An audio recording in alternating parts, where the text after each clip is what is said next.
xibaar yu wér te wóor ca tàng ba abonnez-vous pour ngeen di mën di jot suñuy vidéo. daleen ak jàmm seen chaîne bi di Buzz 221 HD démb waa mouvement Y'en a marre ci njiitalu rappeur bii di Thiat amaloon nañ akub conférence de presse di àddu jëmale ko ci loi interprétatif bu waa parti bii di Pastef daal di dugal biir assemblée nationale. si li ni mel rappeur bi di Thiat ne ginnaaw bu président Macky Sall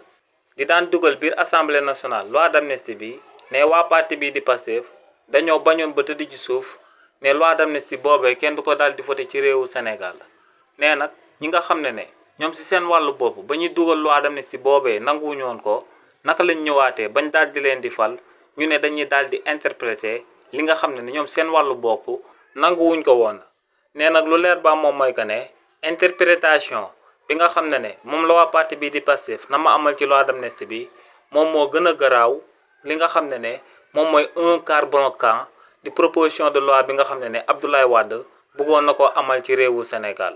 ne li ni mel nag duñ nangu tey duñ nangu suba ñu daal di koy amal ci réewu Sénégal te ne ñoom en tant que force vive de la nation nam nañoo jàmbaarloog nguur gu bees ku fi daal di nekk ngir